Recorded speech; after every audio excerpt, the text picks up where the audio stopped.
So it's 11 at night, right? And the thing you were supposed to do has just been sitting there all day. You opened it once, looked at it, felt that thing go tight in your chest, and closed it right back up. And now it's late, and you're tired.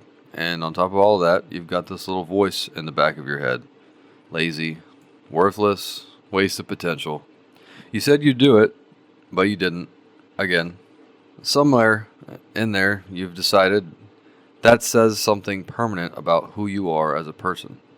And I'm going to talk you out of that tonight. Not in like a, oh, you're doing your best kind of way, but I want to talk you out of it because it's actually not true. It's just not. And honestly, the truth is way more useful anyway, so just bear with me. Here's the thing nobody tells you. The people who actually study this, like researchers with decades of work on it, they figured out that procrastination is basically nothing to do with laziness, or willpower, or being a bad person. One of the main guys in the field, a psychologist named Pychyl, he put it about as simple as it gets. He said that procrastination isn't a time management problem, it's an emotion management problem. And I need you to actually sit on that for 1 second because it kind of changes everything. You're not avoiding the task, you're avoiding a feeling. The task is just where the feeling happens to live. So think about that for a second. The stuff you put off, it's never the easy, fun stuff, right? Nobody procrastinates on playing their favorite game. You procrastinate on the thing that makes you feel something bad. Maybe it's boring and you just can't sit in how dull it is. Maybe it's hard and deep down you're a little scared you'll actually try and still not be good enough. Maybe you don't even know where to start and the fog of not knowing just feels awful or anxiety-inducing. And maybe, this is the big one, some part of you figures if you really went all in and it still went bad, that means something about you that you'd rather just not find out. So you don't start anyway. You don't start at all. And here's the trap. The second you decide to not start, you feel better. The tightness in your chest, it lets go, and that little hit of relief, your brain clocks it as a reward. And your brain is basically just a relief-seeking machine anyway, so it files it away and says, okay, well, not doing that made me feel a little bit better.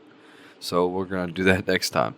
So you do it again and again, and it keeps working, and little by little, without ever deciding to, you've trained yourself to run away from anything that makes you uncomfortable.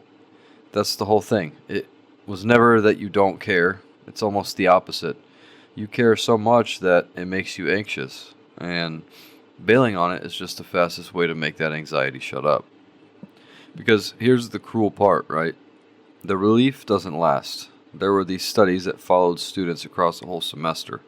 And early on, the procrastinators were doing great. They had less stress, they were getting less sick, and they're just kind of cruising through. But by the end of the term, it completely flipped. More stress, more illness, and worse grades. They felt good now and paid for it later, every single time. It's like you buy a couple hours of calm tonight on a credit card, and the future version of you gets stuck with the bill plus interest. And the thing is that we let that future guy get the bill because your brain doesn't fully believe it's you. Like they've literally put people in brain scanners for this.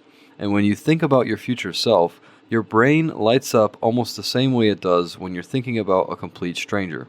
So when you dump the hard things on the tomorrow you, it doesn't feel like you're screwing yourself over. It feels like you're handing it off to some other guy you're never going to meet. And he's just going to have to figure it out. Okay, so that's what's actually going on under the hood. And now here's the part I really want you to hear because it's the part that flips the whole thing around. If you've spent years calling yourself lazy, if every time you put something off you just pile on the shame, the what's wrong with me, the whole inner speech, I need you to actually hear this. That self-hatred isn't helping you. It's not even just useless, actually making it worse. And I'm not just saying that, they've tested it. There was this study on students who procrastinated before a big exam. And the ones who managed to actually forgive themselves for it, and not make excuses, and not pretend it didn't happen, just genuinely let go of beating themselves up, those students procrastinated less the next time. Because the shame was never the thing motivating you. The shame was just one more bad feeling. And bad feelings are the exact thing you've been running from this entire time. So when you flog yourself for procrastinating, you're literally just loading up more of the stuff that causes it. It's like pouring water on a drowning man and calling it tough love. So the way out isn't to hate yourself harder. It's actually the opposite. You just have to get honest with yourself and be gentle at the same time. So here's what this actually looks like. None of them are just try harder, because everyone's tried that. It doesn't work if you're not educated. But now you actually know why. So the first one is you have to name the feeling. The next time you catch yourself avoiding something, just stop and ask yourself what you're feeling about it. Not what you should be doing, just what you feel. Is it fear? Is it boredom or anxiety? Are you scared you won't be good enough? Just name it. Literally going, okay, I'm avoiding this because it's making me anxious. And that takes some of the air right out of it. You can't deal with a feeling you won't even admit is there. Most people just skip that step their whole lives. The second thing is make it stupidly small. Your brain's treating the whole project like a threat, so stop trying to do the whole project and just do one piece of it at a time.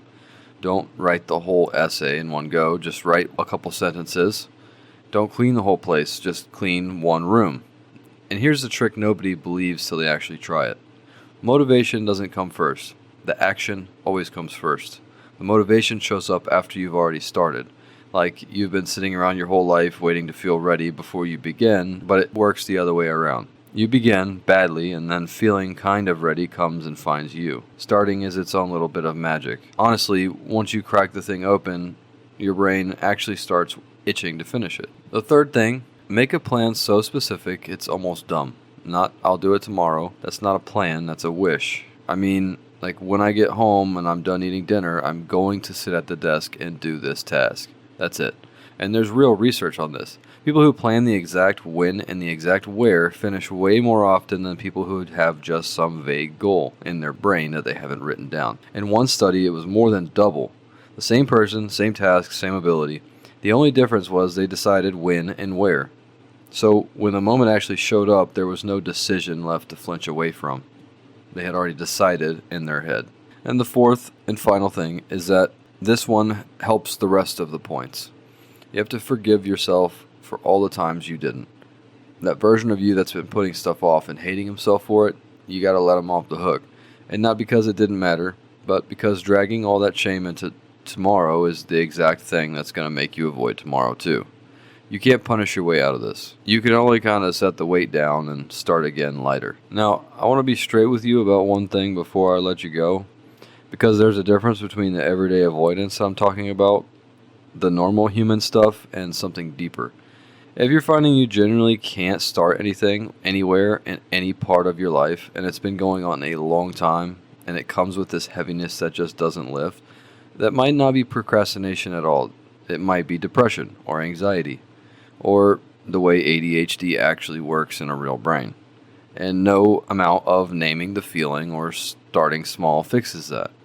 The same way a good attitude doesn't fix a broken leg. And if that's you, the best move is actually going to talk to somebody who knows what they're looking at. There's zero shame in that, and you're just using the right tool for the right problem. But for most of us, and most of the time, it really is this simple.